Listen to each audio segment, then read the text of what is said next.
আসসালামু আলাইকুম ওয়া রাহমাতুল্লাহি ওয়া বারাকাতুহু। সুপ্রিয় শিক্ষার্থী বন্ধুরা, আজকে আমরা আলোচনা করব নবম শ্রেণীর ষান্মাসিক সামষ্টিক মূল্যায়ন জীবন ও জীবিকা এর নমুনা প্রশ্ন ও সাজেশন নিয়ে, যে পরীক্ষাটি অনুষ্ঠিত হবে 10 জুলাই 2024 সালে। তো প্রিয় শিক্ষার্থী বন্ধুরা, তোমরা একটা জিনিস খুব মনোযোগ সহকারে শোনো, সেটা হচ্ছে আমার সাজেশনটা তোমরা যদি 100% ফলো করতে পারো, ইনশাআল্লাহ ইনশাআল্লাহ 100%ই তোমরা কমন পাবা। তো প্রথমে যে কাজটা তোমাদের করতে হবে, প্রথমেই মূল বইয়ের ফাঁকা জায়গাগুলো পড়তে হবে, তারপরে নিচের নমুনা প্রশ্নগুলো পড়তে হবে। এখন বলা হচ্ছে যে মূল বইয়ের ফাঁকা জায়গাগুলো বলতে কোন গুলো বলা হচ্ছে, যেমন দেখো তোমাদের মূল বইয়ের এখানে 2 নম্বর পেজে চলে আসলাম। 2 নম্বর পেজে দেখছো এই যে একক কাজ আছে, একক কাজ, এই কাজগুলো তোমাকে করতে হবে, এই যে একক কাজগুলো পড়তে হবে। তারপরে এই যে মনে করো শখ, 2 নম্বর পেজে শখ, এইগুলো তোমাদের পড়তে হবে, মানে পুরো বইয়ে যত আছে সব পড়তে হবে, ঠিক আছে। এরকম ফাঁকা জায়গাগুলো, ঠিক আছে, এই যে এইগুলা 1 মাসের ব্যয় পরিকল্পনা, এগুলো তোমরা শিক্ষণকালীন মূল্যায়ন যখন ছিল তোমরা কিন্তু এগুলো পূরণ করেছো ক্লাসের ভিতরে, ওই কাজগুলো কিন্তু তোমাদের করতে হবে। যেমন 8 নম্বর পেজে দলগত কাজ, এইগুলো কিন্তু তোমাদের সুন্দর করে প্রথমে পড়ে নিতে হবে। প্রথমে এগুলো পড়ার পরে আমি যে নমুনা প্রশ্নগুলো দিয়েছি, এই নমুনা প্রশ্নগুলোর উত্তর তোমাকে পড়তে হবে, ঠিক আছে। প্রশ্ন এবং উত্তরগুলো সুন্দর করে পড়তে হবে, তাহলে 100% ইনশাল্লাহ তোমরা কমন পাবা, এটা তোমরা ধরে নিতে পারো। এখন নমুনা প্রশ্ন 1, আমি যে প্রশ্নগুলো দিয়েছি তোমাদের পরীক্ষা যে প্রশ্ন যে টাইপের আসে একদম হুবহু ওই স্টাইলে ওই টাইপেরই প্রশ্ন দেওয়া হয়েছে। তোমরা 2টা পরীক্ষা অলরেডি দিয়েছো, তার জন্য তোমরা বুঝতে পেরেছো পারবা দেখলেই যে এটা তোমাদের ওই নমুনা প্রশ্নের মতোই, মানে তোমাদের পরীক্ষা যেরকম আসে ঠিক ওরকমই, ঠিক আছে। যেমন দেখো এখানে কাজ একে পেশাজীবী সাক্ষাৎকার গ্রহণ করতে হবে। আচ্ছা, তো পেশাজীবী কারা? তোমাদের আমাদের আশেপাশে যে সমস্ত কৃষক, তারপরে কামার, তাঁতি, জেলে, এরা রয়েছে, তো এদের কাছ থেকে আমাদের কি করতে হবে? সাক্ষাৎকার গ্রহণ করতে হবে, ঠিক আছে। তো এর জন্য পেশাজীবী সাক্ষাৎকারের জন্য কিছু প্রশ্ন তৈরি করতে হবে, প্রশ্নমালা তৈরি করো এবং উত্তর দাও। সেগুলো কিছু প্রশ্ন করতে হবে, প্রশ্নগুলো তোমরা চাইলে এই স্টাইলে করতে পারো। যেমন দেখো, আপনার পেশা কি, ঠিক আছে।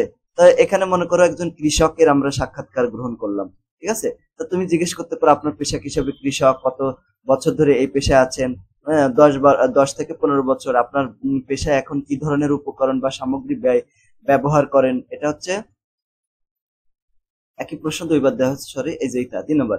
আপনার পেশায় এখন কি ধরনের উপকরণ বা সামগ্রী ব্যবহার করেন? আধুনিক যন্ত্রপাতি যেমন ট্রাক্টর, ধান কাটার মেশিন, সেচ দেওয়ার পাম্প মেশিন ইত্যাদি ব্যবহার করেন। 4 নম্বর প্রশ্ন এরকম হতে পারে, আপনার পেশায় আগে কি ধরনের উপকরণ বা সামগ্রী ব্যবহার করতেন? যেমন গরু, লাঙল ইত্যাদি দিয়ে চাষ, তারপরে কাস্তে দিয়ে ধান কাটা, সেচ দেওয়া হচ্ছে সনাতন পদ্ধতিতে করা হতো। তারপরে 5 নম্বর প্রশ্ন, আগের কাজের ক্ষেত্রে আপনি কেমন অনুভব করতেন? ভালো না, কারণ পরিশ্রমের তুলনায় ফসল উৎপাদন এবং মুনাফা কম হতো। নতুন ভাবে কাজ করতে আপনার কেমন লাগে? খুব ভালো লাগে, ঠিক আছে। নতুন যন্ত্রপাতির কারণে এখন আগে থেকে অধিক পরিমাণ ফসল উৎপাদন এবং মুনাফা পাওয়া যায়। 7 নম্বর প্রশ্ন এরকম করতে পারি, এই যে পরিবর্তন হলো এর পিছনে কারণ কি বলে মনে করেন? কি কারণ? এর কারণ হচ্ছে প্রযুক্তিগত উন্নয়ন। আপনার পেশায় পরিবর্তন আসার পর আপনাকে নতুন নতুন করে আর কি কি কাজ শিখতে হয়েছে? আধুনিক যন্ত্রপাতি চালাতে শিখতে হয়েছে, তারপর কম্পিউটার বিষয়ে দক্ষতা এবং ডিজিটাল প্রযুক্তি বিষয়ক জ্ঞান অর্জন করতে শিখতে হয়েছে, ঠিক আছে। আগামীতে আপনার কাজগুলোর সাথে সংশ্লিষ্ট নতুন কি কি পেশা তৈরি হতে পারে? যেমন ফসল কাটা, ফসল রোপণ, বিপণন, প্রক্রিয়াজাতকরণ ইত্যাদি। এটা হচ্ছে 3য় অধ্যায়ের থেকে এই প্রশ্নগুলো নেওয়া হয়েছে, ঠিক আছে, এটা। তারপর দেখো, 1 নম্বর তো করলাম, এখন পেশাজীবীর নিকট থেকে সংগৃহীত তথ্যের ভিত্তিতে একটা প্রতিবেদন প্রণয়ন করো, ঠিক আছে। তো প্রতিবেদনটা আমরা এইভাবে লিখবো, একদম যে স্টাইলে লিখতেছি ঠিক সেই স্টাইলে লিখবো। দেখো পরীক্ষায় মনে করো এই পেশাজীবীর ক্ষেত্রে আসলো না, অন্য কোনো বিষয়ে লিখতে বললো, তো এইরকম স্টাইলে কিন্তু প্রতিবেদনটা লিখতে হবে। যেমন প্রতিবেদনের শিরোনাম এরকম দিতে হবে, প্রতিবেদন লিখতে বললেই প্রথমে এই স্টাইলে দিবা, প্রথমে প্রতিবেদনের শিরোনাম দিবা।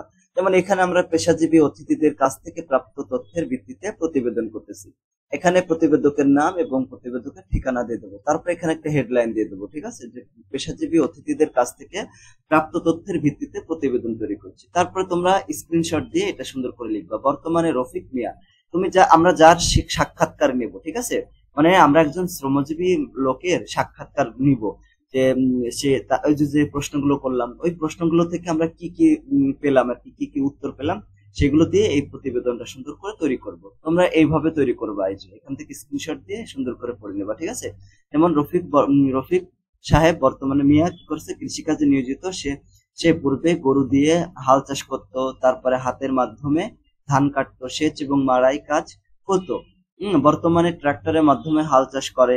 এই পরিবর্তনের ফলে তার আগের চেয়ে কম সময়ে ফসল গড়ে তোলা যায়, বীজের ভালো জাত তৈরি করা যায় এবং অধিক ফসল মুনাফা অর্জন করা যায়। এটা ঠিক আছে। বিভিন্ন এইভাবে তোমরা এই বাকি যেগুলো আছে এইভাবে তোমরা সুন্দর করে দেবে। তাছাড়া যেমন ফসল কাটা, ফসল বিপণন, হ্যাঁ, বিপণন প্রক্রিয়াকরণ করা সহ বিভিন্ন পেশার সৃষ্টি হয়। এই পেশাগুলোর জন্য আধুনিক যন্ত্রপাতি এবং মেশিন চালানো দক্ষতা এবং নতুন জাতের ফসল ফলানো দক্ষতা, তারপরে কম্পিউটার এবং মোবাইল বিষয়ক দক্ষতা, ডিজিটাল প্রযুক্তি বিষয়ক দক্ষতা থাকতে হবে। দক্ষতাগুলো অর্জনের জন্য এলাকার বিভিন্ন ট্রেনিং সেন্টার এবং সংগঠন রয়েছে যারা কম খরচে সার্ভিসগুলো দিয়ে থাকেন। এরকম একটি সংগঠন হলো আমাদের এলাকায় অবস্থিত নতুন বাজারে পূর্ব দিকে FAIT প্রতিষ্ঠান। এরকম ঠিক আছে, এইভাবে তোমরা দিতে পারো। তারপর দেখো 2 নম্বর কাজ, এগুলো কিন্তু একক কাজ। এটা নিজ এবং পারিবারিক কাজে অংশগ্রহণ। এটা হচ্ছে মানে খ নম্বর কাজের নাম। তো বিগত 15 দিনে শিক্ষার্থীরা বাড়িতে নিজ নিজ পরিবারের যেসব কাজ করে আসছে, মানে তোমরা বিগত 15 দিনে, মানে বিগত 15 দিনে আসতে পারে, এক সপ্তাহ আসতে পারে, ঠিক আছে, যে কাজগুলো করেছে তার একটা তালিকা তৈরি করতে হবে। ঠিক আছে, যেমন দেখো নিজ ও পরিবারের কাজে অংশগ্রহণ। এখন বিগত 15 দিনের কাজ, নিজের কাজ কি করেছো এবং পরিবারে কি কাজ করেছো। যেমন সকালে যা করি, সকালে কি কাজ করি আমরা, সকালে দাঁত ব্রাশ করি, তারপরে বিছানা গুছিয়ে রাখি, বই খাতা কলম ব্যাগে পৌঁছানো, তারপরে টিফিনের বক্স পৌঁছানো এবং স্কুলে যাওয়া। এটা হচ্ছে আমাদের নিজেদের কাজ করেছি। পরিবারের জন্য কি করেছি, টেবিলে খাবার এনেছি, তারপর নাস্তা বানাতে মাকে সাহায্য করেছি, ঘরের আবর্জনা বাইরে ফেলতে ফেলিয়েছি, এরকম ঝুড়িতে ফেলেছি। তারপরে বিকেলে যা করেছি, বিকেলে কি করেছি, বই খাতা ব্যাগ টেবিলে গুছিয়ে রেখেছি, তারপরে খেলাধুলা করেছি, গাছে পানি দিয়েছি, তারপরে গবাদি পশু পাখিকে খাবার দিয়েছি। আর মানে পরিবারের জন্য কি আছে, ছোট ভাই বোনকে সময় দেওয়া, তার ছোট ভাই বোনকে সময় দেওয়া, 2বার লেখা, সরি। শুকনো কাপড় ঘরে এনে গুছিয়ে রেখেছি, পরিষ্কার বয়স্কদের মানে পরিবার বয়স্কদের সেবা যত্ন করেছি। রাতে যা করেছি, রাতে কি করেছি, পড়াশোনা করেছি, টিভি দেখেছি, মশারি টেনেছি এবং নিজের প্লেট গুলো ধুয়ে রেখেছি। আর পরিবারের জন্য কি করেছি, বাইরের লাইট, ট্যাপের মুখ, গ্যাসের চুলা বন্ধ আছে কিনা তা খেয়াল করেছি এবং বাসার মেইন গেট জানালা বন্ধ রাখা, এগুলো করেছি। এরপরে ছুটির দিনে যা করেছি, বেড়াতে যাওয়া, তারপরে পোশাক ধোয়া, আলমারি ড্রয়ার বাইরের সেলফ বসিয়ে রেখেছি এবং গল্পের বই পড়েছি এবং আসবাবপত্র পরিষ্কার করা, তারপরে গাছ পরিষ্কার করা, গবাদি পশু পাখির দেখাশোনা করেছি। এখানে তো আর অভিভাবকের স্বাক্ষর বা মন্তব্য দেওয়া সম্ভব নয়, তোমরা একটা ঘর দিয়ে দিবে এখানে অভিভাবকের মন্তব্য এবং স্বাক্ষর। তো অভিভাবকের মন্তব্যের জায়গায় তোমরা এই কথাটা লিখে দিবে, বিগত 15 দিনে বাড়িতে করা তার কাজগুলো আমি খুব খুশি হয়েছি, কাজগুলোতে আমি খুব খুশি, এইভাবে। তারপরে কাজ 3, মানে নম্বর কাজ, পরিষ্কার পরিচ্ছন্নতা অভিযান পরিচালনা। প্রশ্ন হচ্ছে পরিষ্কার পরিচ্ছন্নতার কাজ করার সময় কি কি সতর্কতা অবলম্বন করা প্রয়োজন। মানে আমরা যখন পরিষ্কার পরিচ্ছন্ন করবো আমাদের কোনো এলাকা বা আমাদের বাসা বাড়ি, তখন আমরা কি কি সতর্কতা অবলম্বন করবো, মানে আমাদের কি কি কাজ করতে হবে। ঠিক আছে, সেই কাজগুলো হচ্ছে এটা, এই যে এটা স্ক্রিনশট দিয়ে তোমরা সুন্দর করে এখান থেকে পড়ে নিবা। ঠিক আছে, এই যেটা মানে 1 নম্বর থেকে 8 নম্বর পর্যন্ত কি কি কাজ করতে হবে। যেমন দেখো পরিষ্কার পরিচ্ছন্নতা কাজ করার সময় গ্লাভস, হ্যান্ড গ্লাভস, তারপরে মাস্ক, অ্যাপ্রন এগুলো পরিধান করতে হবে। পরিধান হবে, বানানগুলো একটু দেখে নিও, পরিধান করতে হবে। তারপরে পরিষ্কার পরিচ্ছন্নের সময় বাচ্চাদের এবং পোষা প্রাণীদেরকে একটা পৃথক জায়গায় রাখতে হবে। সম্ভব হলে পরিবেশ বান্ধব এবং বিষাক্ত পরিষ্কার পণ্য ব্যবহার করতে হবে। পরিষ্কার পরিচ্ছন্ন সামগ্রী পরিবেশে এবং মানুষের জন্য বিপজ্জনক, তাই যেখানে সেখানে ফেলা উচিত নয়। মানে অপরিষ্কার হবে, অপরিষ্কার অপরিচ্ছন্ন সামগ্রী পরিবেশে এবং মানুষের জন্য বিপজ্জনক, এখানে হবে অপরিষ্কার। ঠিক আছে, অপরিষ্কার। এলাকার পরিষ্কার করেছেন মানে যে এলাকা পরিষ্কার করেছেন সে এলাকার সঠিক বায়ুচল নিশ্চিত করুন। তারপরে মানে বায়ুচল ঠিকঠাক আছে কিনা পরিষ্কারক দ্রব্যাদি নির্দিষ্ট স্থানে করতে হবে, শিশুদের নাগালের বাইরে সংরক্ষণ করতে হবে, এগুলো করতে হবে। ঠিক আছে, এইভাবে। তারপরে প্রশ্ন হচ্ছে পরিষ্কার পরিচ্ছন্নতা কার্যক্রম পরিচালনা এবং অংশগ্রহণ সম্পর্কে তোমার অভিজ্ঞতা বা অনুভূতি কেমন হচ্ছে। মানে তুমি এই যে মনে করো পরিষ্কার পরিচ্ছন্ন করেছো, তাহলে তোমার অভিজ্ঞতা কি হচ্ছে। এটা কিন্তু একক কাজ এগুলা। হ্যাঁ, পরিষ্কার পরিচ্ছন্নতা হচ্ছে ইমানের অঙ্গ। প্রত্যেকটি মানুষকে নিজ পরিষ্কার থাকে এবং তার আশেপাশে পরিষ্কার পরিচ্ছন্ন রাখা নৈতিক দায়িত্ব।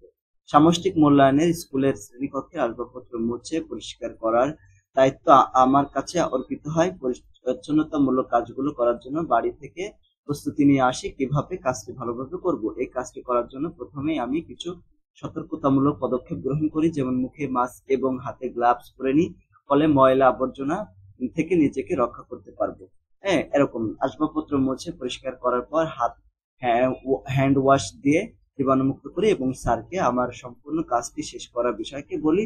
স্যার আমার কাজ দেখে খুব খুশি হন এবং আমিও এইরকম পরিষ্কার পরিচ্ছন্ন ইভেন্টে যুক্ত থাকতে পেরে অনেক ভালো লেগেছে। এটা হচ্ছে পরিষ্কার পরিচ্ছন্নতামূলক কার্যক্রম, ঠিক আছে। এরকম তারপর নমুনা প্রশ্ন 2, এটা 1 নম্বর নমুনা প্রশ্ন হয়ে গেল। এখন 1 নম্বর নমুনা প্রশ্ন পত্র দেখে তোমরা অলরেডি বুঝতেই পেরেছো যে তোমাদের পরীক্ষায় ঠিক যেরকম প্রশ্ন আসে ঠিক সেরকম প্রশ্নই কিন্তু দেওয়া হয়েছে। আশা করা যায় এখানে যদি তুমি পড়ো, আলহামদুলিল্লাহ আল্লাহর রহমতে 100% তুমি কমন পাবো, যদি একদম আমার সাজেশনটা 100% ফলো করো, ঠিক আছে।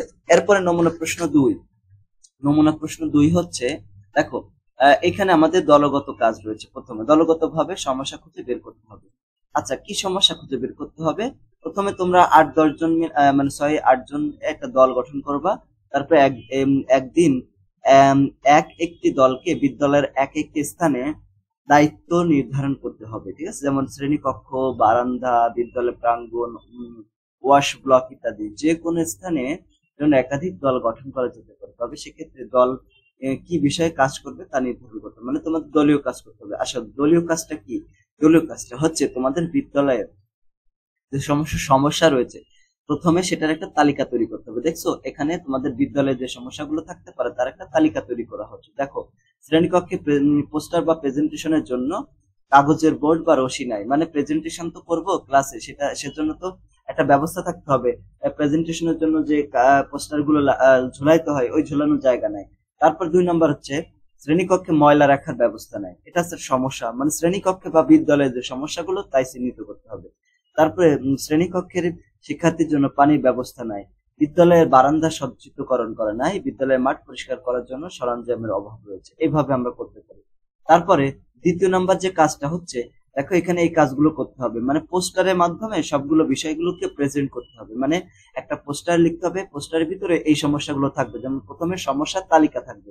দেখো এখানে প্রথমে কি করেছি, এই যে সমস্যাগুলোর একটা তালিকা তৈরি করা হয়েছে, এটাকে স্ক্রিনশট দিয়ে তোমরা সুন্দর করে আয়ত্ত করবা, ঠিক আছে। তারপর 2 নম্বর কাজ হচ্ছে নির্বাচিত সমস্যা, মানে এই যে তালিকাটা তৈরি করেছে এখান থেকে তুমি যে কোনো একটা সমস্যা বেছে নিবা, ঠিক আছে, যেগুলোকে সমাধান করা যাবে, মানে সমাধানযোগ্য সমস্যা এবং কেন সমস্যাটি নির্বাচন করেছি তার পক্ষে যুক্তি দেখে একটা পোস্টার তৈরি করতে হবে। এই যে জিনিসটা একটা পোস্টারের মাধ্যমে এতটুকু জায়গায় এতটুকু লিখবা। যেমন নির্বাচিত সমস্যা, বিদ্যালয়ের মাঠ পরিষ্কার করার জন্য সরঞ্জামের অভাব, এইটা নিয়ে তুমি কাজ করবা, ঠিক আছে। এখন সমাধানের উপায় সমূহ, কিভাবে এটাকে সমাধান করা যায়। যেমন বিদ্যালয় মাঠে পরিষ্কার করার জন্য ঝাড়ু, বেলচা, বালতি ইত্যাদির ব্যবস্থা করা। তারপরে শ্রেণীকক্ষে ময়লা রাখার জন্য ঝুড়ির ব্যবস্থা করা। শ্রেণীকক্ষের শিক্ষার্থীদের জন্য পানির ব্যবস্থার জন্য কলস, তারপরে জগ পানি রাখার ব্যবস্থা করা, ঠিক আছে। বিদ্যালয়ে বারান্দা সজ্জিত করার জন্য আলপনা করা, তারপরে কাগজ এবং ককসেট দিয়ে সাজানো এবং রং করা, এগুলো করা যেতে পারে। এইগুলো এইভাবে আমাদের এই বিষয়গুলো একটা পোস্টের মাধ্যমে প্রেজেন্ট করতে হবে। তারপর 7 নম্বর ছিল যে এটা হচ্ছে আগেরটা, ওয়াশ ব্লকের জন্য টয়লেট টিস্যু, মগ, বদনা, হ্যান্ড ওয়াশ বা সাবান ইত্যাদি ব্যবস্থা করা। এরপরে দেখো কার্যকর, ওখানে দেখো এখানে এই প্রশ্নগুলো একবার আমরা একটু পড়ে নিই। এরপরে কি করতে হবে, সমাধানের উপায় সমূহ তো বললাম, কার্যকর সমাধান এবং তার সকলের কাছে গ্রহণযোগ্য হওয়ার কারণ কি সেগুলো লিখতে হবে। সঞ্চিত অর্থ থেকে কে কত টাকা, কে টাকা দিয়েছে তার একটা তালিকা তৈরি করতে হবে। মোট পরিমাণ কে কত টাকা দিয়েছে সেটা উল্লেখ করা যাবে না, এবং সমাধানের পরিকল্পনা এবং বন্টন করতে হবে। তো এই কাজগুলো আমরা ধাপে ধাপে করতেছি। দেখো এখানে হচ্ছে কার্যকর সমাধান এবং তা সকলের কাছে গ্রহণযোগ্য হওয়ার কারণ কি, মানে আমরা কি কি কাজ করতে পারি। দেখো বিদ্যালয়ের মাঠ পরিষ্কার করার জন্য ঝাড়ু, বেলচা, বালতি ইত্যাদির ব্যবস্থা করতে পারি। এর জন্য তহবিল গঠন করতে হবে, ঠিক আছে, আর সকলের কাছে গ্রহণযোগ্য হবে। তারপর দেখো শ্রেণীকক্ষে ময়লা রাখার জন্য ঝুড়ি ব্যবস্থা করতে হবে, এর জন্য তহবিল গঠন করতে হবে। তারপর শ্রেণীকক্ষের শিক্ষার্থীদের জন্য পানির ব্যবস্থা করা যেতে পারে, ঠিক আছে। বিদ্যালয়ের মাঠ পরিষ্কার সজ্জিত করার জন্য আলপনা করা, এইগুলো আমরা এইভাবে লিখে দেবো, ঠিক আছে। এরপরে দলের সদস্যরা কত টাকা দেবে, ঠিক আছে, দলের সদস্যদের কে কত টাকা দিয়েছে তার তালিকা তৈরি করতে হবে। কিন্তু কারণ না, মানে টাকার পরিমাণ উল্লেখ করা যাবে না। যেমন রায়হান টাকা দিয়েছে, সাকিব, ইয়ামিন, সুজন, কিবরিয়া, আমজাদ এবং প্রিয়াস টাকা দিয়েছে। প্রিয়াস সবগুলো টাকা মিলে 180 টাকা হচ্ছে, কিন্তু কে কত টাকা দিল এটা আমাদের উল্লেখ করতে হবে না। তারপরে মানে সমাধানের পরিকল্পনা অনুযায়ী সঞ্চয়ের টাকা দিয়ে বাজেট তৈরি করে। আমরা যে কয় টাকা ওই যে জোগাড় করেছি সেই টাকা দিয়ে কি কি ক্রয় করেছি, যেমন ঝাড়ু ক্রয় করেছি 35 টাকা দিয়ে, বেলচা ক্রয় করেছি 55 টাকা দিয়ে, বালতি ক্রয় করেছি হচ্ছে 90 টাকা দিয়ে, মোট 180 টাকা হয়ে গেল। এখন দলীয় সদস্যদের সঞ্চিত অর্থের পরিমাণ ছিল 180 টাকা, ক্রয়কৃত পণ্যের পরিমাণ ছিল 180 টাকা। তাই বাজেটটি স্বয়ংসম্পূর্ণ হয়েছে, বাজেটে কোনো ঘাটতি নেই, মানে কোনো অভাব নেই। এরপরে সমাধানের পরিকল্পনা এবং দায়িত্ব বন্টন। এখন রায়হান, সাকিব এবং ইয়ামিন ঝাড়ু ক্রয় করতে বাজারে যাবে। সুজন, কিবরিয়া, আমজাদ, প্রিয়াস বিদ্যালয় পরিষ্কার পরিচ্ছন্ন করার কাজ করবে। এটা ছিল নমুনা প্রশ্ন 2। এখন নমুনা প্রশ্ন 3-এ চলে গেলাম। তো 3-এর বলা হয়েছে শিক্ষক যেভাবে পরিচালনা করবেন এটি শিক্ষার্থীদের জন্য একক কাজ, কাজটি পরিচালনার সুবিধাতে নিচে বর্ণিত নিয়ম অনুসরণ করতে হবে। ঠিক আছে, সে কি কি একক কাজ করতে হবে? যেমন শিক্ষার্থীদের নিজের পছন্দ বা আগ্রহ এবং নিজের সামর্থ্য বা দক্ষতা চিহ্নিত করতে হবে। পূর্বের নির্দেশনা অনুযায়ী কি করতে হবে? নিজ সম্পর্কে অভিভাবক এবং বন্ধু বা আত্মীয়দের ধারণা নিচে ছকে লিখতে হবে। একটা ছক লিখতে হবে তোমাদের, ঠিক আছে? এখানে যেমন এই প্রশ্ন এরকম যদি আসে, যেমন এখানে একটা ছক লিখলে নিজের পছন্দ এবং আগ্রহ এখানে লিখলে, নিজের দক্ষতা এবং সামর্থ্য এবং নিজ সম্পর্কে অন্যের ধারণা বা প্রত্যাশা, মানে অভিভাবকের ধারণা কি এবং বন্ধু বা আত্মীয়দের ধারণা কি। ঠিক আছে, এটার উত্তরে চলে আসলাম। দেখো এটা উত্তরে এভাবে লিখতে পারি যে নিজের পছন্দ এবং আগ্রহ। আমাদের পছন্দ হচ্ছে মানে, আচ্ছা পছন্দ বলতে কোন পছন্দ, মানে ভবিষ্যতে তুমি কি হতে চাও। তুমি এখানে দেখো আমি লিখেছি সফটওয়্যার ইঞ্জিনিয়ার, তুমি অন্য কিছু হতে চাইলে সেটা লিখবা, যেমন শিক্ষক হতে চাইলে শিক্ষক লিখবা, যদি এটা আসে। এটা কিন্তু তৃতীয় অধ্যায় অনুসারে প্রশ্নগুলো তৈরি করা হচ্ছে। নিজের দক্ষতা এবং সামর্থ্য, আমি বিভিন্ন কোডিং ল্যাঙ্গুয়েজ জানি যার মাধ্যমে ইতিমধ্যেই বিভিন্ন ধরনের সফটওয়্যার তৈরি করেছি। এবং নিজ সম্পর্কে অন্যের ধারণা বা প্রত্যাশা কি, অভিভাবক আমাকে নিয়ে কি ভাবে হচ্ছে সে খুব মনোযোগ সহকারে সফটওয়্যারের কাজগুলো করে এবং নতুন নতুন প্রোগ্রামিং ল্যাঙ্গুয়েজ শিখতে বেশ আগ্রহী। সে বড় হয়ে ভালো কিছু করবে বলে আশা করা যায়। বন্ধু বা আত্মীয় স্বজন আমাকে নিয়ে কি ভাবে, আমি তার সর্বাঙ্গীন মঙ্গল কামনা করি, সে লক্ষ্য পূরণে যেন দৃঢ় প্রতিজ্ঞা থাকে। এটা আমাদের বন্ধুদের ধারণা আর কি। ঠিক আছে, এরপরে দ্বিতীয়, কাঙ্ক্ষিত পেশার জন্য পরিকল্পনা প্রণয়ন করতে হবে। মানে আমরা যে ওই যে সফটওয়্যার ইঞ্জিনিয়ার বা তুমি যে পেশায় যেতে চাও ওই যে পেশার উপরে আমাদের এই শখটা পূরণ করতে হবে। ঠিক আছে, কি করতে হবে? কাঙ্ক্ষিত পেশার নাম এখানে লিখতে হবে, দীর্ঘমেয়াদী পরিকল্পনা কি নিয়েছো সেগুলো লিখতে হবে, স্বল্প মেয়াদী কি পরিকল্পনা নিয়েছো সেগুলো লিখতে হবে, আর মানে মধ্যমেয়াদী আর স্বল্প মেয়াদী কি নিয়েছো সেগুলো এখানে লিখতে হবে। তাহলে দেখো এটার উত্তর আমরা এভাবে লিখবো, এই যে এরকম। যেমন কাঙ্ক্ষিত পেশার নাম আমরা সফটওয়্যার ইঞ্জিনিয়ার দিলাম। স্বল্পমেয়াদী পরিকল্পনা কি নিয়েছে, আমি এখন ষষ্ঠ শ্রেণী, তোমরা এখন নবম শ্রেণীতে পড়ো, তাই নবম শ্রেণী দিবা। নবম শ্রেণীতে পড়ি, তাই হাতে প্রচুর সময় আছে, এই জন্য এখন থেকেই একটু করে প্রোগ্রামিং ল্যাঙ্গুয়েজ এই যে এইগুলো দিবা। বেসিক কম্পোনেন্ট গুলো ভালোভাবে জেনে নিব এবং সফটওয়্যার ইঞ্জিনিয়ার ইউটিউব বা গুগল থেকে শিখে নিব, এরকম। তারপরে মধ্যমেয়াদী কি, এই পরিকল্পনার অংশ হিসেবে আমি স্থানীয় একটি ভালো প্রশিক্ষণ সেন্টারে ভর্তি হতে পারি এবং সফটওয়্যার ইঞ্জিনিয়ার এর কোর্সগুলো করতে পারি। তারপরে প্র্যাকটিক্যাল নতুন নতুন অ্যাপ্লিকেশন তৈরি করার চেষ্টা করব। আর দীর্ঘমেয়াদী বলতে 5 থেকে 10 বছর আমি ভালোভাবে পড়ালেখা চালিয়ে যাব, যাতে করে ভবিষ্যতে ভালো একটি কলেজ ভর্তি হয়ে সফটওয়্যার ইঞ্জিনিয়ারিং এ পড়ালেখা করতে পারে। পড়ালেখা শেষে ভালো কোম্পানিতে চাকরি অথবা ফ্রিল্যান্সিং করতে পারবো। ঠিক আছে, এইভাবে আমরা এটা পূরণ করব। তারপরে আমাদের ভবিষ্যতের গল্প, এই সবটা পূরণ করবো। যেমন ভবিষ্যতে আমরা যেরকম সফটওয়্যার ইঞ্জিনিয়ারিং করেছি, তাই না? 40 বছর পরে ওই প্রযুক্তি কি ধরনের প্রভাব পড়তে পারে, তারপরে নিজ এলাকায় ওই পেশার ফলে নতুন কি ধরনের পরিবর্তন আসতে পারবে বলে এটা কিন্তু কল্পনা করে গল্পটা লিখতে হবে। ঠিক আছে, কল্পনা করে গল্পটা লিখতে হবে, এই কাজটা কিন্তু কল্পনা করে লিখতে হবে। মনে করো যে তুমি এখন 2024 সাল, কিন্তু 40 বছর পরে সালটা হবে 64 সাল। তো আমাদের মনে করতে হবে যে আমি এখনই সেই 64 সালে রয়েছি, এরকম। আল্লাহ যদি বাঁচিয়ে রাখে। আজকে এইটা 2064 সালের 5 এপ্রিল। আমাদের এলাকায় রয়েছে আকাশচুম্বী বড় বড় দালান। শিক্ষার্থীরা স্কুলে যাবে আকাশে উড়ন্ত গাড়ি করে। হ্যাঁ, তাদের কাছে থাকবে অত্যাধুনিক ইলেকট্রিক ডিভাইস যার সাহায্যে পড়ালেখা কাজ সহজে করতে পারবে। রাস্তাঘাট থাকবে অত্যাধুনিক প্রযুক্তি, রাস্তাঘাটে জ্যাম থাকবে না। কারণ তখনকার গাড়িগুলো আকাশে উঠতে পারবে। কিছু গাড়ি থাকবে রোবট নিয়ন্ত্রিত, এর ফলে মুহূর্তের মধ্যেই এক জায়গা থেকে অন্য জায়গায় যাতায়াত করা যাবে। এলাকার পরিবেশ থাকবে পরিষ্কার পরিচ্ছন্ন, ময়লা আবর্জনা পরিষ্কার করার জন্য থাকবে রোবট। আইন শৃঙ্খলা রক্ষায় থাকবে ডিজিটাল প্রযুক্তি। এটা হচ্ছে ভবিষ্যতের গল্প, এভাবে আমরা এই গল্পটা পূরণ করতে পারি। এখন আমাদের একটা কাজ করতে বলা হয়েছে যে প্রত্যেক শিক্ষার্থীকে অভিভাবকের স্বাক্ষর সহ সঞ্চয়ের আর্থিক ডায়েরি তৈরি করতে হবে। আচ্ছা, অভিভাবক তো নাই, তার জন্য তোমরা শুধুমাত্র সঞ্চয়ের আর্থিক ডায়েরি তৈরি করবা। আর্থিক ডায়েরি কিভাবে তৈরি করতে হয় সেটা আমরা এখানে লিখলাম। যেমন দেখো, এখানে এক এক সপ্তাহের জন্য এই কাজটা করবা, ঠিক আছে?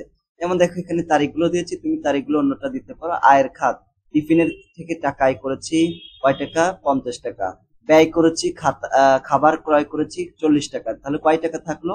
10 টাকা থাকলো। এইভাবে আমাদের কিছু মানে আর্থিক ডায়েরি তৈরি করতে হবে। যেমন উপবৃত্তি থেকে আমি 500 টাকা পেয়েছি, বই ক্রয় করেছি 350 টাকা, কয় টাকা থাকলো? 150 টাকা থাকলো। জন্মদিনের উপহার 500 টাকা, আমি খেলনা ক্রয় করেছি 400 টাকার, তাহলে 100 টাকা থাকলো। পুরাতন বই খাতা বিক্রয় করে 200 টাকা পেয়েছি, খাতা ক্রয় করেছি 150 টাকার, আর 50 টাকা থাকলো। সেলামি পেয়েছি ঈদের 1000 টাকা, জামা ক্রয় করেছি 700 টাকার, তাহলে 300 টাকা থাকলো। সবজি বিক্রয় করেছি 400 টাকা, খাবার ক্রয় করেছি 300 টাকার, তাহলে 100 টাকা থাকলো। খেলনা বিক্রয় করেছি 450 টাকার, চারা গাছ ক্রয় 300 টাকা এবং 150 টাকা থাকলো। তাহলে মোট কত টাকা আমরা বিক্রয় মানে আয় করেছি? 3100 টাকা, আর ব্যয় করেছি হচ্ছে 2240 টাকা, তাহলে আমাদের 860 টাকা আরো অতিরিক্ত থেকে গেল। ঠিক আছে, এইভাবে আমরা আর্থিক ডায়েরিটা পূরণ করে ফেলতে পারি। তারপরে নমুনার প্রশ্ন 4-এ চলে যাব। এখন নমুনা প্রশ্ন 4-এ আমাদের যেটা করতে হবে, নির্ধারিত কাজ ভবিষ্যৎ চক্র আঁকি এবং সমাধান করি। ঠিক আছে, তো এখানে আমাদেরকে প্রথমে যে কাজটা করতে হবে, ঠিক আছে, ব্যক্তি জীবনে কৃত্রিম বুদ্ধিমত্তা। আচ্ছা, আমরা একটা পেশাকে ইয়া করতে হবে, সিলেক্ট করতে হবে। ঠিক আছে, এখানে কি করতে হবে দেখো, মূল্যায়নের দিনে শিক্ষার্থীরা যে পেশা নির্বাচন করেছে, নির্বাচিত সেই পেশা সংশ্লিষ্ট একটি ভবিষ্যৎ প্রযুক্তি নির্দিষ্ট করতে হবে। আমরা আমরা কি করেছিলাম বলতো? সফটওয়্যার ইঞ্জিনিয়ারিং নিয়ে, মনে করো এখানে তোমাকে বললো যে তোমার ভবিষ্যতে পরিকল্পনা কি, তুমি কি কি করতে চাও, পেশা কি, তুমি আমরা লিখেছি সফটওয়্যার ইঞ্জিনিয়ারিং। তো ওই সফটওয়্যার ইঞ্জিনিয়ার ভবিষ্যতে ওই প্রযুক্তি নির্দিষ্ট মানে কি একটা প্রযুক্তি নির্দিষ্ট করতে হবে। ঠিক আছে, তো দেখো এখানে আমরা নির্দিষ্ট যেটা করতে পারি সেটা হচ্ছে ব্যক্তি জীবনে কৃত্রিম বুদ্ধিমত্তাকে আমরা সিলেক্ট করেছি। ঠিক আছে, ভবিষ্যতের প্রযুক্তি ওটা একটা। তো এটা বিশ্লেষণ করতে হবে। কাজ এবং কর্মসংস্থান, ইতিবাচক প্রভাব, এর নেতিবাচক প্রভাব আছে, ইতিবাচক প্রভাব আছে। তো ইতিবাচক প্রভাব আছে এআই। এআই মানে হচ্ছে আর্টিফিশিয়াল ইন্টেলিজেন্সি, এটা বাংলা হচ্ছে কৃত্রিম বুদ্ধিমত্তা। এর কর্মক্ষেত্র উৎপাদনশীলতা এবং দক্ষতা বাড়ানোর সম্ভাবনা রয়েছে। রুটিন কাজগুলোর অটোমেশন ব্যক্তিদের তাদের কাজের আরো সৃজনশীল এবং জটিল দিকগুলোকে ফোকাস করতে দেয়।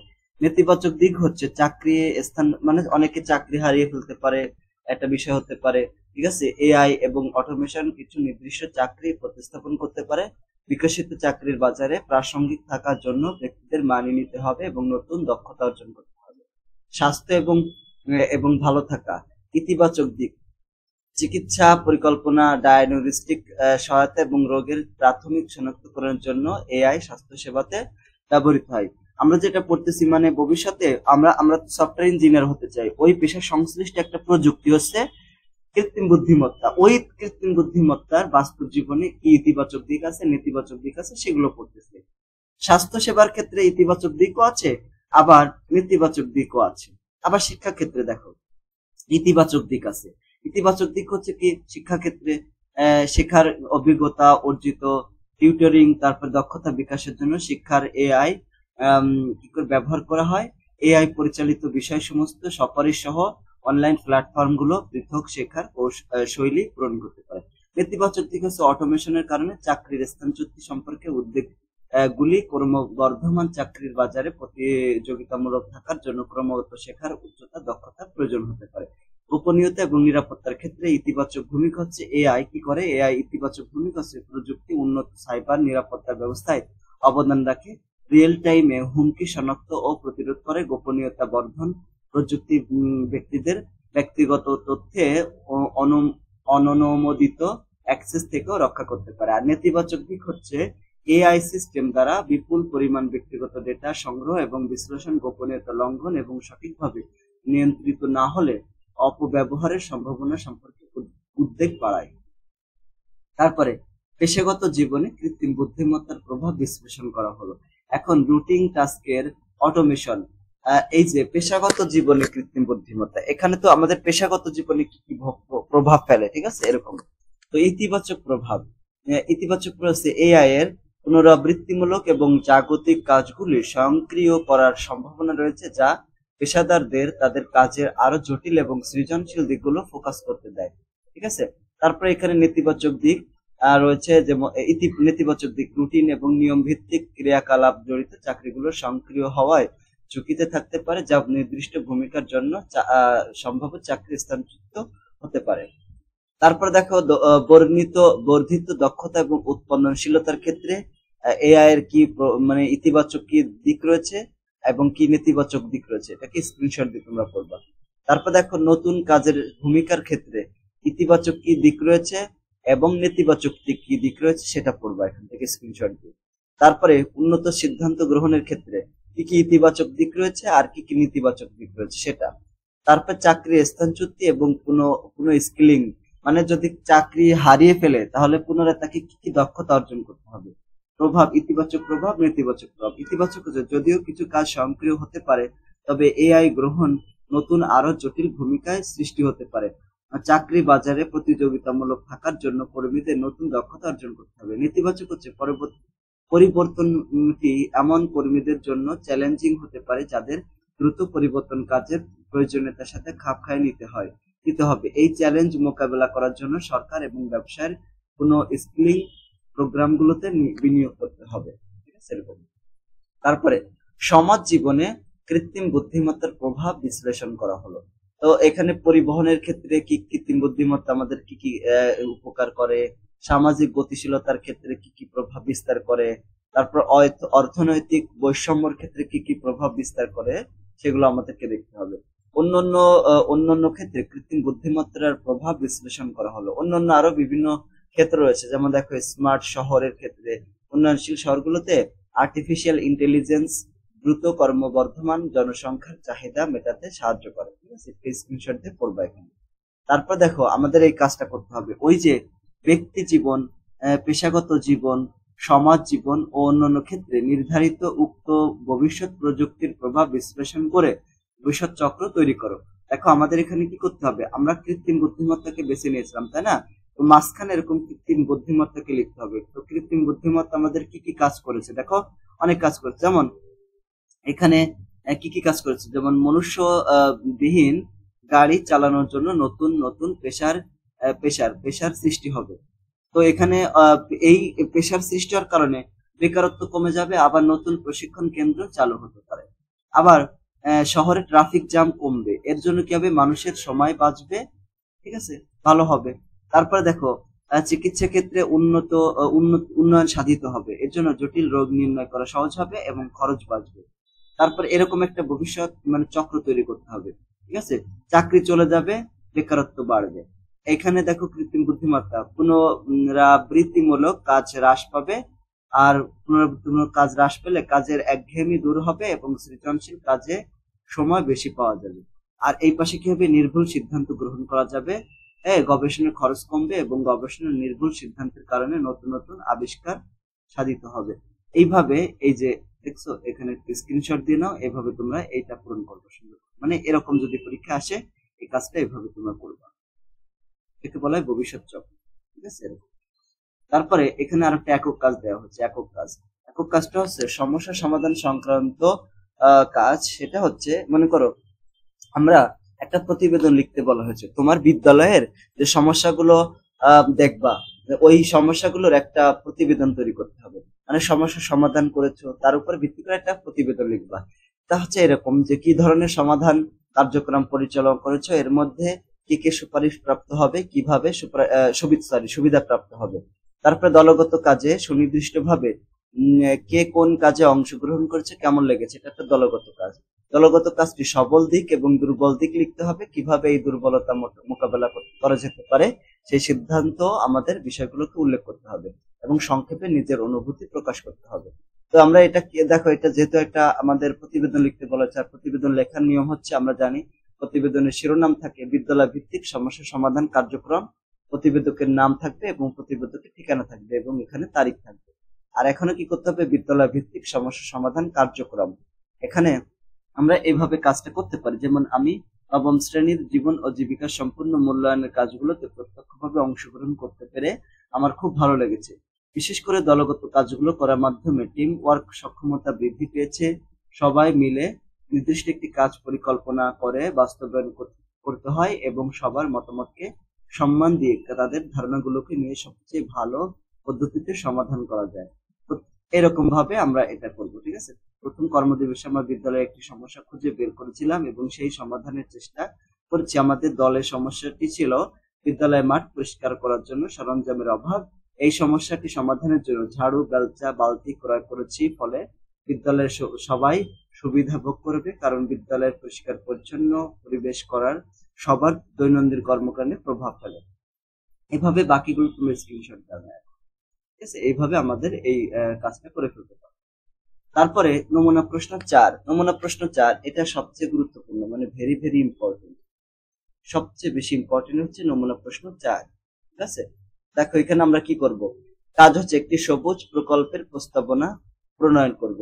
আমাদের চারপাশে এমন অনেক সমস্যা রয়েছে যা আমরা বিভিন্ন প্রযুক্তি ব্যবহার করে সমাধান করতে পারি। এখানে কয়েকটি ক্ষেত্র উল্লেখ করা হয়েছে। জোড়াই আলোচনার মাধ্যমে তোমার কি করবে, পরিচিত এবং পছন্দ অনুযায়ী নিচের তালিকার যে কোনো একটি ক্ষেত্র সমস্যা খুঁজে নাও।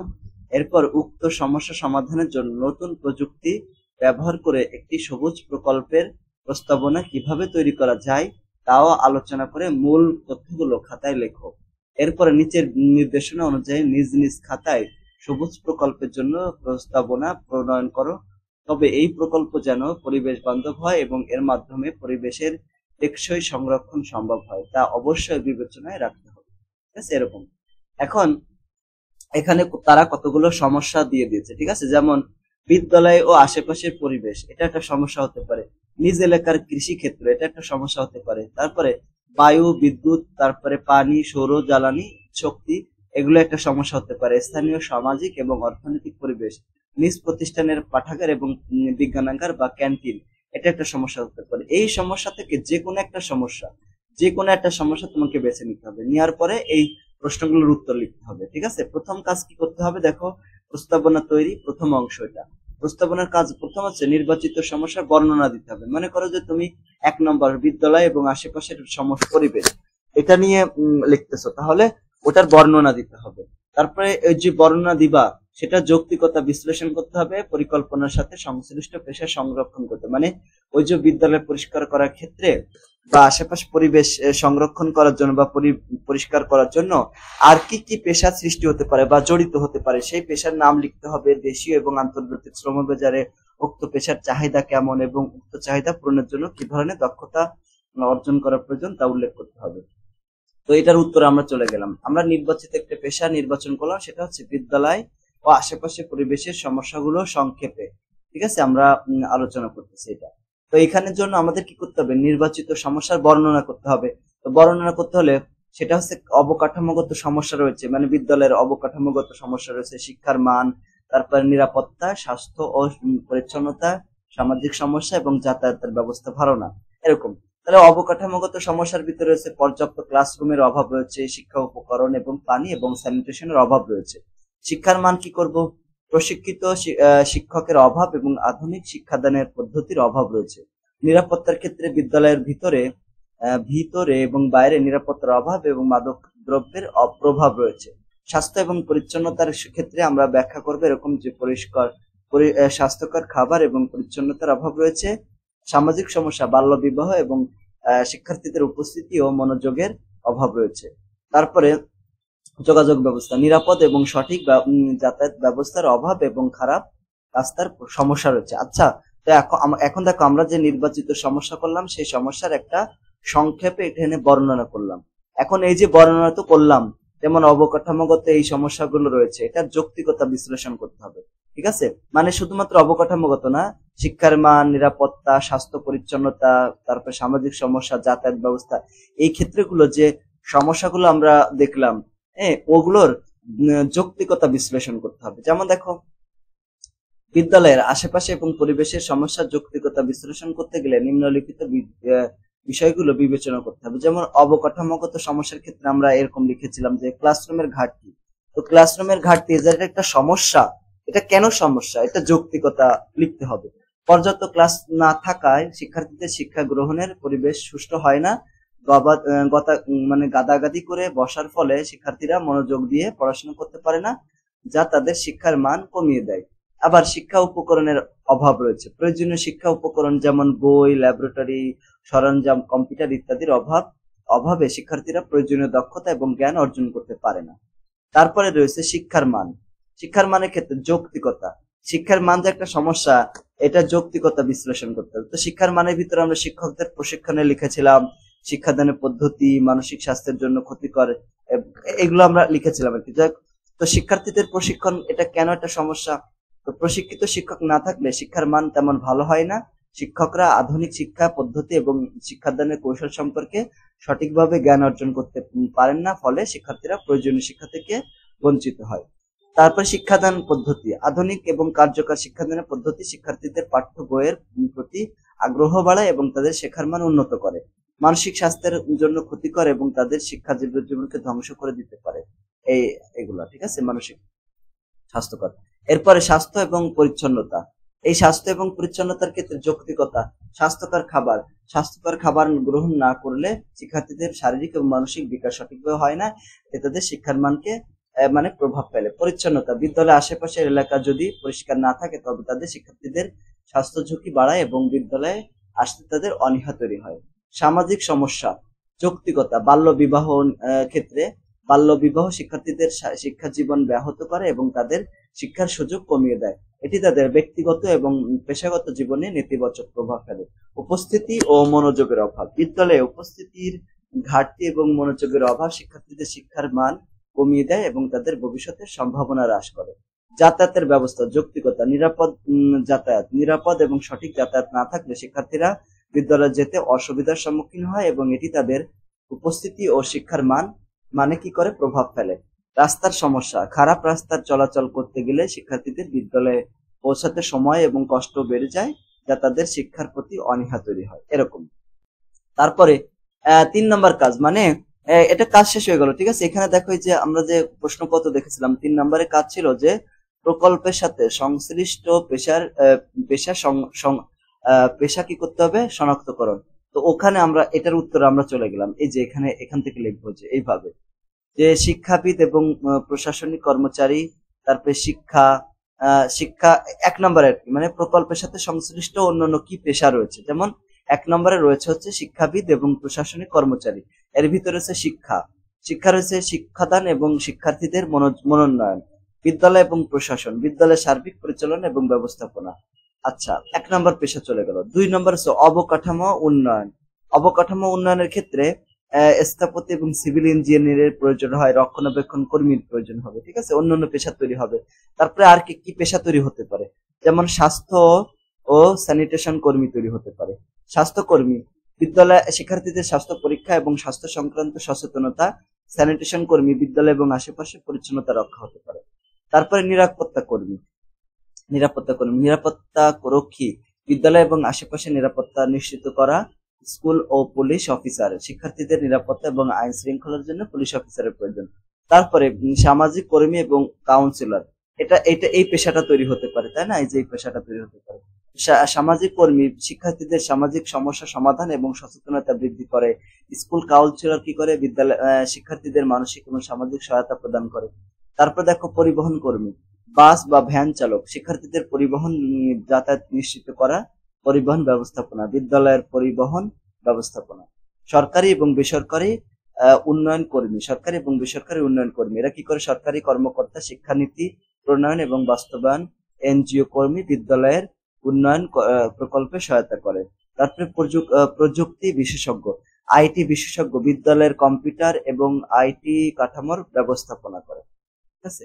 আচ্ছা, এটা 1 নম্বর মানে প্রস্তাবনা 1 শেষ হয়ে গেল। এখন প্রস্তাবনা 2 মানে দ্বিতীয় যে অংশটা সেটা আমরা আলোচনা করব। এখন প্রস্তাবনা তৈরি দ্বিতীয় অংশে আমরা কি করব? ভবিষ্যৎ প্রযুক্তির মাধ্যমে প্রস্তাবিত সমাধান মানে আমরা যে কাজগুলো করলাম, ঠিক আছে, মানে যেভাবে আর কি, তো ভবিষ্যতে ওই কাজগুলো আর কি ভবিষ্যৎ প্রযুক্তির মাধ্যমে প্রস্তাবিত সমাধান মানে আরো ভবিষ্যতে কি কি প্রযুক্তি তৈরি হতে পারে যার মাধ্যমে এই সমাধানগুলো করা যেতে পারে। যেমন সমস্যাটি সমাধানের জন্য প্রকল্পে কি ধরনের প্রযুক্তি ব্যবহার করা, সেগুলোর নাম বর্ণনা করতে হবে।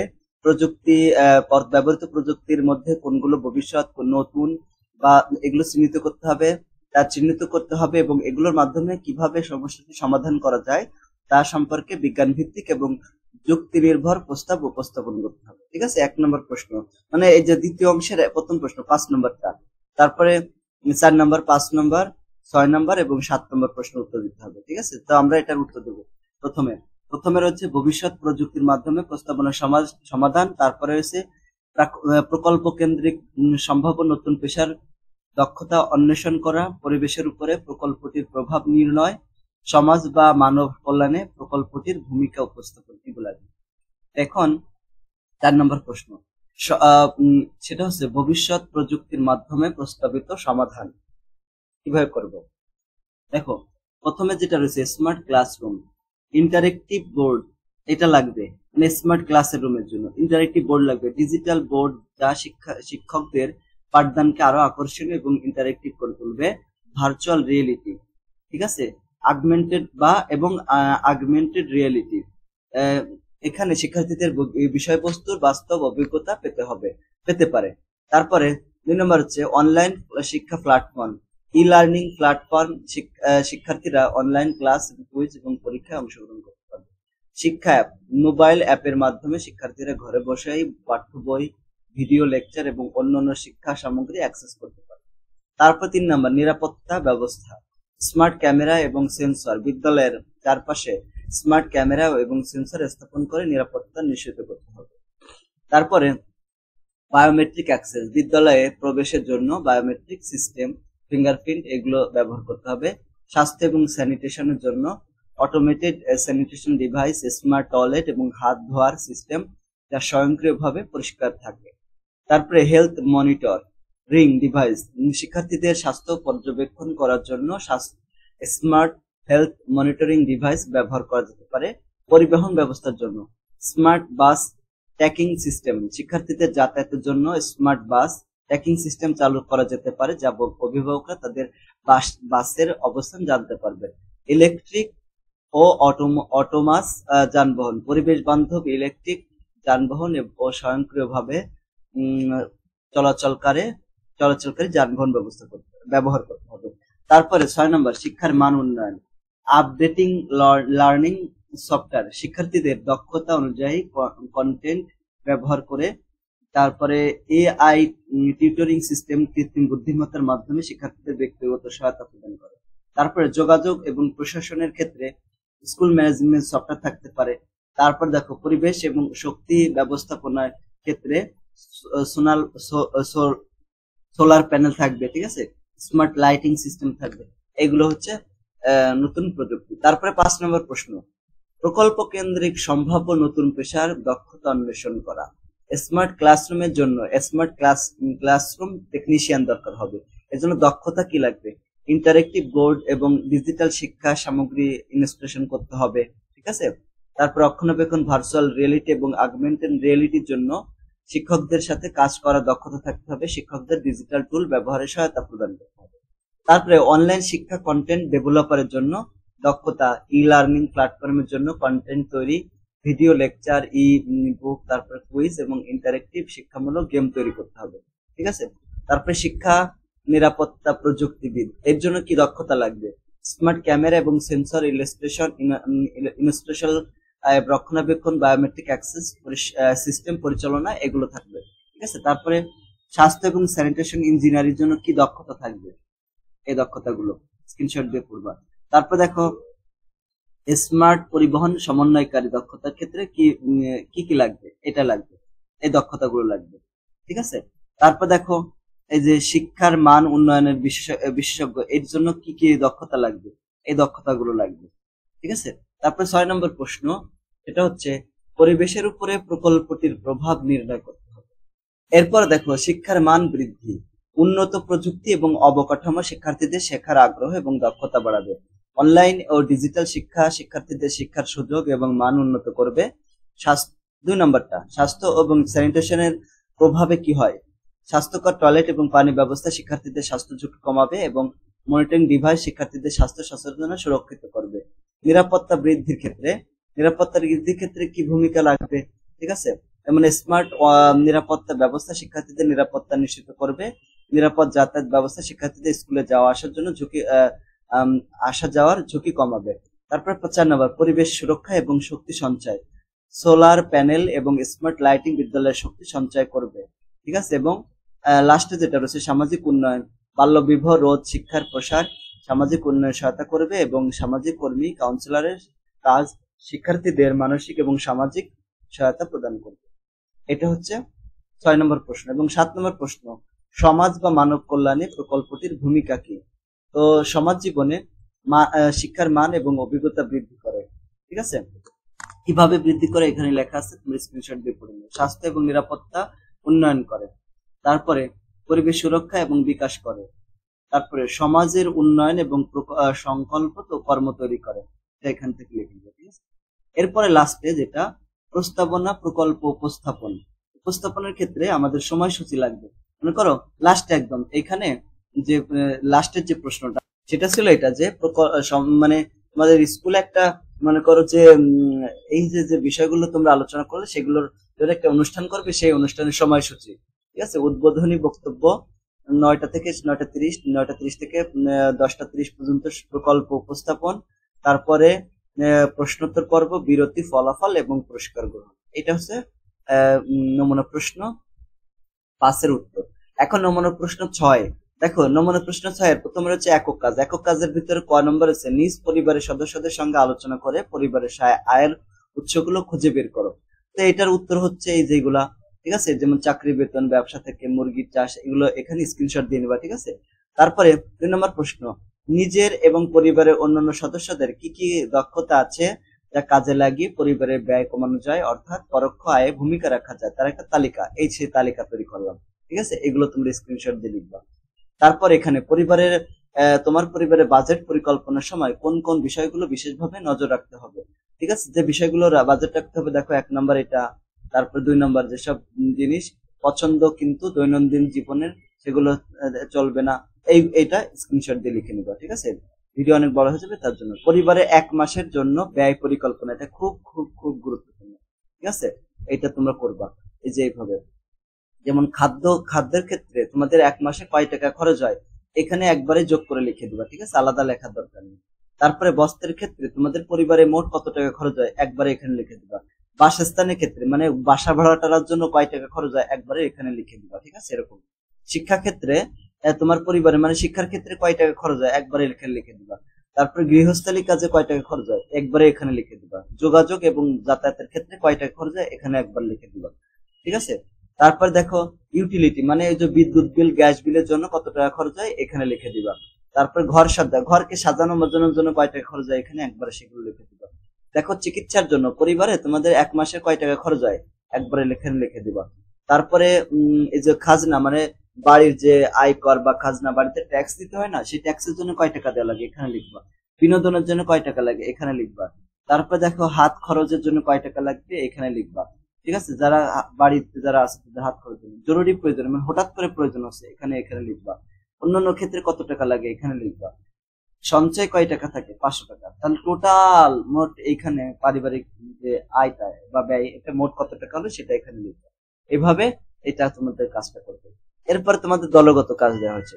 দলগত কাজ হচ্ছে দৃশ্যপটের আলোকে দলগতভাবে আলোচনার মাধ্যমে বিনিয়োগ সম্পর্কে তোমার ধারণা একটা পোস্টার আকারে লিখতে হবে। মানে একটা পোস্টার লিখতে হবে বিনিয়োগ সম্পর্কে, এটা দলগত আলোচনার মাধ্যমে। দেখো পোস্টারে তোমরা এইভাবে লিখতে পারো, বিনিয়োগ কাকে বলা হয়, আমার ধারণা যে এখানে এটা লিখবা। তারপরে বিনিয়োগ করলে যেভাবে লাভবান হওয়া যায়, এটা স্ক্রিনশট দিয়ে এরকম লিখবা। ঠিক আছে, ঝুঁকি বিবেচনা। তারপরে প্রশ্ন, এখানে একটা দেখো উদ্দীপক দেওয়া থাকবে। হাবিবে সাহেবের 3 সন্তান, তিনি তার পারিবারিক আয় থেকে প্রতি মাসে কিছু টাকা সঞ্চয় করেন। কিছুদিন আগে তিনি তার অফিস থেকে 2 লক্ষ টাকা লভ্যাংশ প্রণোদনা বা প্রফিট বোনাস পেয়েছেন। তিনি জমানো 4 লক্ষ টাকা এবং প্রফিট বোনাসের 2 লক্ষ টাকা একত্রিত করে বিনিয়োগ করতে চান, যা থেকে আগামী 6 বছর পর তিনি 3 সন্তানের শিক্ষা খরচ অনায়াসে বহন করতে পারেন। এই টাকার উপরে তিনি নির্ভরশীল না হলেও টাকাটা তার কাছে খুবই গুরুত্বপূর্ণ। তাহলে এখন প্রশ্ন হচ্ছে, জনাব হাবিবের জন্য সর্বোত্তম বিনিয়োগের খাত নির্বাচন করো এবং সপক্ষে যুক্তি দেখাও। দেখো, আমরা এইভাবে লিখতে পারি, জনাব হাবিব তার জমানো টাকা ব্যাংকে আমানত হিসেবে রাখতে পারেন। এতে করে নির্দিষ্ট একটি সময় পরে তিনি তার মূল টাকার বাইরেও ভালো পরিমাণে অর্থ মুনাফা পাবেন। এক্ষেত্রে যৌক্তিকতার কারণ কি, মানে কেন এরকম করতে বললাম আমরা? এতে তার বিনিয়োগকৃত অর্থের উপরে মোটামুটি মুনাফা আসবে, ঝুঁকি কম, আবার অতি জরুরি প্রয়োজনে ইচ্ছা করলে তিনি টাকাটা উঠাতে পারবেন, ঠিক আছে, তুলে ফেলতে পারবেন। যেহেতু টাকাটা তার কাছে খুবই গুরুত্বপূর্ণ, তাই সে সমস্ত খাতে ঝুঁকি রয়েছে, শেয়ার বাজার, বিনিয়োগ জরুরি, এগুলো থেকে দূরে থাকতে হবে, এগুলো মানে বিনিয়োগ করা যাবে না, ঠিক আছে। এমন কোন খাতে বিনিয়োগ করা যাবে না যেখান থেকে চাইলেই তিনি নগদায়ন করতে পারবেন না, মানে টাকা উঠাতে পারবেন না, এরকম জায়গা করা যাবে না। এরপরে একটা কাজ হচ্ছে পারিবারিক বিনিয়োগ পরিকল্পনার ধাপ সমূহ তৈরি করা। দেখো, এই যে 5টা ধাপ রয়েছে, এই ধাপগুলো সুন্দর করে একটা ফ্লো চার্ট আকারে পরীক্ষা আসবে, যে ফ্লো চার্ট আকারে এগুলো উপস্থাপন করো। 7 নম্বর নমুনা প্রশ্ন হচ্ছে দলগত কাজ। প্রথমে এখান থেকে তোমাদেরকে কি করতে হবে, তোমাদের বিদ্যালয়ে বা শিক্ষা প্রতিষ্ঠানে আয়োজিত একটা অনুষ্ঠান রয়েছে, ওই অনুষ্ঠানে তোমরা কি করবা, শিক্ষকের সহায়তায় তোমরা ব্যবসায়ের কার্যক্রম পরিচালনা করবা। ব্যবসা, যে কোনো একটা ব্যবসা করবা, সেটা হতে পারে পোশাক বিক্রি করা বা এরকম করে নির্দেশন অনুসরণ করে এবং আগের আইডিয়াকে প্রয়োজন অনুযায়ী পরিমার্জন করে পরিকল্পিত উপায়ে প্রকল্প মানে প্রস্তাবনা করো, অথবা নতুন কোনো আইডিয়া নিয়ে কাজ করতে পারো। উদ্যোক্তা হিসেবে তোমার যাত্রা শুভ হোক, এরকম, ঠিক আছে। তো এখানে ক্ষুদ্র ব্যবসা শুরু করার ধারাবাহিক ধাপ। এখন দেখো, ধারাবাহিক ধাপ এগুলো কিন্তু এটা কিন্তু খুবই গুরুত্বপূর্ণ। অনেকগুলো ধারাবাহিক ধাপ রয়েছে, যেমন ধারাবাহিক ধাপ 1 নম্বর হচ্ছে ব্যবসার আইডিয়া নির্দিষ্ট করা। এগুলো কিন্তু কোনো কিছু মুখস্থ করা লাগবে না, এখানে জাস্ট বইতে আছে, তোমরা সুন্দর করে এইভাবে দেখবা, পরীক্ষা আসলে এইভাবে লিখবা। ধাপ 2 হচ্ছে বাজার যাচাই এবং ফলাফল বিশ্লেষণ করা। এটাকে স্ক্রিনশট দাও, প্রথমটা করবা, তারপর এটাকে স্ক্রিনশট দাও। তারপরে ব্যবসায়িক পরিকল্পনা প্রণয়ন। মনে করো আমরা ব্যবসা করব হচ্ছে কিছু খেলনা বিক্রি করব, ঠিক আছে, তার জন্য আমরা ব্যবসায় পরিকল্পনা প্রণয়ন করতেছি। সম্ভাব্য ক্রেতা কারা, বিদ্যালয়ের শিক্ষার্থী এবং অনুষ্ঠানে আগত অভিভাবক। তারপরে ব্যবসায়িক পণ্য কি, আকর্ষণীয় শোপিস বিক্রি করব। বিপণন কৌশল হচ্ছে সামাজিক যোগাযোগ মাধ্যমে, মানে আমরা এখানে বিজ্ঞাপন দেবো সামাজিক যোগাযোগের মাধ্যমে।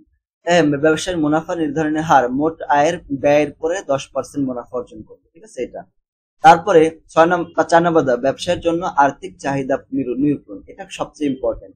এই ধাপে আমাদের ব্যবসায়ের শুরু করার জন্য এবং ব্যবসা চালিয়ে যেতে কত টাকা প্রয়োজন তার একটা সুস্পষ্ট হিসাব করব, ঠিক আছে। যেমন দেখো, আমাদের বিদ্যালয়ের মাঠে দোকানের জন্য প্যান্ডেল বাবদ খরচ হচ্ছে 1500 টাকা। তারপরে দোকানের এই যে সাজানোর জন্য কত টাকা খরচ হলো সেটা লিখবো। তার দোকানের জন্য পণ্য ক্রয় করলাম, আপ্যায়ন ব্যয়, যাতায়াত ব্যয়, ঠিক আছে, অন্যান্য ব্যয়, এটা করবো। তাহলে ব্যবসার জন্য প্রয়োজনীয় এত টাকা, মানে মোট লাগবে হচ্ছে 22,500 টাকা, ঠিক আছে। এটা তো দলগত কাজ আর কি। বাস্তবায়নের ব্যবসায়ের সম্ভাব্য আয়, ব্যয় এবং মুনাফা নির্ধারণ এবং আর্থিক বিশ্লেষণ করবো এই ধাপে। তো এখানে প্রথমে কি করবো, শোপিসের মূল্য 150 টাকা, আমরা যে টাকা কিনবো আর কি, 150 মানে 15 টাকা, 115 টাকা 150 পিসের দাম কত হয়, এত টাকা হয়। পরিবহন ব্যয় হচ্ছে 300 টাকা, তাহলে মোট ব্যয় কত টাকা হলো, এই যে এত টাকা, 18,000 টাকা। তার মানে প্রতিটি শোপিসের বিক্রয় মূল্য হবে কত টাকা, ক্রয় মূল্য কয় টাকা দিয়ে আমরা ক্রয় করেছি, এই যে 18,000 টাকাতে এটাকে ভাগ করতে হবে 150 দিয়ে, তাহলে 120 টাকা হয়। এখন আমাদের লাভ করতে হবে না, লাভ করতে হবে, মনে করো 120 টাকা লাভ করতে হবে, কত টাকা লাভ করবো, 10% লাভ করবো, ঠিক আছে, 10%। 10% লাভ করতে হলে তাহলে আমাদের কি করতে হবে, দেখো, শোপিসের মোট ক্রয় মূল্য হচ্ছে 18,000 টাকা। এখন আপ্যায়নের জন্য ব্যয় এত টাকা হয়েছে, তারপর যাতায়াতের অন্যান্য উপকরণের জন্য এত টাকা, এবং মোট ব্যয় কত টাকা হলো, মোট ব্যয় হচ্ছে এত টাকা, ঠিক আছে। এখন মোট ব্যয়ের উপরে 10% মুনাফা যদি হয় তাহলে কত টাকা হবে, ঠিক আছে। মুনাফা যদি 10%, মানে মোট কত ব্যয় ছিল, 19,500 টাকা, তাই না, 19,500 টাকা। এখন এই 19,500 টাকা এর 10% করবো, 10% মানে 10/100। তাহলে আমাদের কত হলো? এই 1950 টাকা। দেখো এই যে এটা কাটাকাটি করে এই যে 1950 টাকা হয়। তাহলে 1950 টাকা থাকলে এই যে এইভাবে, এরপরে মোট ব্যয়ের উপরে 50 টাকা মুনাফার জন্য এত টাকা, তাই না? তাহলে মোট বিক্রয় মূল্য কত টাকা হবে? মোট কত টাকা বিক্রয় করতে হবে? এই 1950 এর সাথে 19,050 সাথে এই যে 1950 টাকা, মানে 19,500 সাথে 1950 টাকা কি করতে হবে? যোগ করে দিতে হবে। তাহলে মোট এত টাকা। এখন আয় ব্যয় বিবরণী, ব্যবসায়ের 150টি শো পিচের মধ্যে মনে করো 140টা বিক্রয় হয়ে গেছে। তাহলে কিভাবে কি হিসাব করতে হবে এখন? যে তাহলে আমাদের কি কয় টাকা করে, এক এক পিস কয় টাকা করে বিক্রি করতে হবে? ঠিক আছে, যদি আমরা বিক্রি করতে চাই এক এক পিস, আমরা যদি লাভবান হতে চাই তাহলে এক এক পিস কত টাকা করে বিক্রয় করতে হবে? দেখো 140 পিস বিক্রি হয়েছে, তাই না? তাহলে আমাদের বিক্রি করতে হবে কত টাকা যদি আমরা লাভবান হতে চাই? দেখো মোট ছিল হচ্ছে 21,450 টাকা, তাকে ভাগ করবো 150 দ্বারা। 150 টাকা দ্বারা ভাগ মানে 150 পিস ছিল, তাহলে 145 টাকা 43 টাকা হয়, 43 টাকা। ঠিক আছে, তাহলে এক পিসে বিক্রি করতে হবে 143 টাকা। তাহলে আমরা তো বিক্রি করেছি 40 পিস, 140 পিস, তাহলে তার মূল্য হলো এত টাকা। এখন মোট ক্রয় করা হয়েছিল, মোট হচ্ছে বিক্রয় মূল্য, তাহলে এত টাকা হয়েছে, তাই না? বিক্রি মানে যে কয় টাকা বিক্রি করা হয় নাই, ঠিক আছে, সেটা কত? 10টা বিক্রি করা হয় নাই। আচ্ছা দেখো, এখন বিক্রিত পণ্যের ব্যয় কত টাকা? ব্যয় হচ্ছে মানে যে কয় টাকা যেটা ব্যয় করেছিলাম 120 পিস, ঠিক আছে, 120 পিস, সরি 120 না, মানে 140 পিস এবং 120 টাকা করে ক্রয় করা হয়েছিল, তাহলে এত টাকা। এখন এর থেকে বিয়োগ করলে এই কয় টাকা হচ্ছে আমাদের লাভ হচ্ছে। এখন আমাদের যে কয় টাকা খরচ হয়েছিল, যেমন আপ্যায়নের ক্ষেত্রে এত টাকা হয়েছিল, অন্যান্য ব্যয় এত টাকা হয়েছিল, তারপরে তাহলে এখানে মোট আমরা এই দুটাকে যোগ করে দেবো। ঠিক আছে, এই যে এই দুটাকে যোগ করে দিলাম, যোগ করলে এইটার এটা যোগ যদি করি, যোগ করলে এত টাকা হয়। এবং কর পূর্ববর্তী ব্যয় কত? মোট লাভ থেকে মোট পরিচালনা ব্যয় বিয়োগ করতে হবে। এই যে এখানে দেখো 3220 থেকে আমাদের এই 1500 টাকা বিয়োগ করে দিতে হবে, তাহলে এত টাকা থাকে। এবং এখানে কর হচ্ছে 70 টাকা, তাহলে কর পরবর্তী, তাহলে এই যে 1720 টাকা থেকে এই যে 70 টাকা আবার বিয়োগ করে দিলাম, তাহলে এখানে এই টাকা থাকবে, মানে 1650 টাকা। এটা হচ্ছে সম্ভাব্য আয়। ঠিক আছে, অর্থাৎ সম্ভাব্য আয় ব্যয় বিবরণী থেকে দেখা যায় যে ব্যবসাটি লাভজনক হয়েছে, মানে লাভ হয়েছে এই জন্য। তারপরে পরের ধাপ হচ্ছে 6 নম্বর ধাপ, এটা স্ক্রিনশট দিয়ে নিবা। তারপর 7 নম্বর ধাপ, 8 নম্বর ধাপ, এটাকে স্ক্রিনশট দিয়ে এইভাবে পরীক্ষা আসলে লিখে দিবা। তারপরে দেখো নমুনা এইখানে আরেকটা প্রশ্ন, সেটা হচ্ছে এটা যে তোমার এলাকার অনেকগুলো সমস্যা রয়েছে। ঠিক আছে, এই যে দেখছো কত সমস্যা, শিক্ষা, স্বাস্থ্য, খাদ্য, দুর্যোগ, যানজট, বিনোদন, খেলাধুলা, পরিবেশ, কত শিশু, এরকম কত শিশু সমস্যা রয়েছে। এখন ওই সমস্যা থেকে, তো এটা কিন্তু আরেকটা প্রশ্ন আর কি, উল্লেখিত সমস্যাগুলো থেকে একটি সমস্যা চিহ্নিত করো এবং তোমার এলাকা বিবেচনা করে সমস্যাটির বিবরণ লেখো। এখন আমরা যে সমস্যা, দেখো 1 নম্বর হচ্ছে আমরা কি করেছি? সমস্যা চিহ্নিতকরণ করেছি। দেখো এই যে এখানে সমস্যা চিহ্নিতকরণ করেছি, তো এইটা হচ্ছে, এটাকে স্ক্রিনশট দিবা এরকম করে। আমাদের গ্রামে চাষাবাদ শুরুর সময় বেশিরভাগ কৃষক অর্থনৈতিক সংকটে পড়ে যান, সার, তারপরে বীজ কেনা, এইগুলো থেকে স্ক্রিনশট দিবা। তারপরে 2 নম্বর ধাপে হচ্ছে সমস্যা সমাধানের উপায় অনুসন্ধান করতে হবে। ঠিক আছে, কি কি উপায় এগুলো করা যায়? যেমন নির্বাচিত সামাজিক সমস্যা, ভুক্তভোগী, চাষাবাদী এবং তারা কি কি সমাধান করতে চায়, এটা। তারপর 3 নম্বর, সমস্যাটির প্রচলিত সমাধান এবং কার্যকর সমাধান। প্রচলিত সমাধান হচ্ছে এটা যে তারা চাষাবাদ শুরুর সময় কৃষকরা যে অর্থনৈতিক সংকটে পড়ে যায় তা নিরসনে তারা বিভিন্ন ব্যাংক এবং এনজিও থেকে সুদ নেয়। তারপরে কার্যকর সমাধান হচ্ছে সমস্যার বিবরণ, তারপর সমাধানের কার্যকর উপায়, এই কার্যকর সমাধান কেন ভাবছি, বিভিন্ন প্রস্তাবিত সমাধান অন্য সমাধান থেকে কেন আলাদা, এটা সুন্দর করে লিখতে হবে। ঠিক আছে, তারপরে 4 নম্বর হচ্ছে সমস্যা সমাধানের দলগত উদ্যোগ। ঠিক আছে, এই যে দলগত উদ্যোগ নিয়েছি সেগুলো আমাদের দলের সদস্যদের নাম এবং কর্মপরিধি এখানে লিখতে হবে। তারপরে সহযোগী ব্যক্তি, সংস্থা এবং প্রতিষ্ঠানের নামের তালিকা এখানে লিখে দেব এইভাবে। ঠিক আছে, স্ক্রিনশট দিয়ে দেবো। 5 নম্বরে উদ্যোগের বাস্তবায়ন পরিকল্পনা, মানে আমরা যে কাজটা করতে চাচ্ছি তাদের সাহায্য করতে, সেটা বাস্তবায়ন একটা ফ্লো চার্ট আকারে লিখতে বলবো। এটা ফ্লো চার্ট আকারে লিখলে এইভাবে লিখতে হবে সুন্দর করে, এটা স্ক্রিনশট।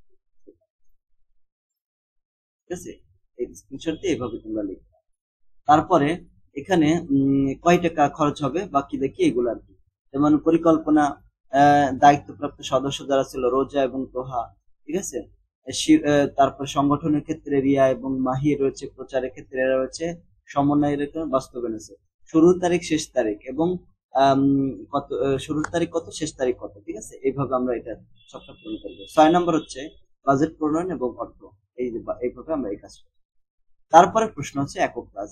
কোন কাজটি সহজ ছিল, মানে যে কাজগুলো আমরা করেছিলাম এর ভিতর কোন ধাপটা তোমার কাছে সবচেয়ে সহজ লাগলো, এটার উপরে এখানে আলোচনা করা আছে। তারপরে কোন কাজটা চ্যালেঞ্জিং মনে হয়েছিল, ঠিক আছে, সেটা এখান থেকে স্ক্রিনশট করতে হবে।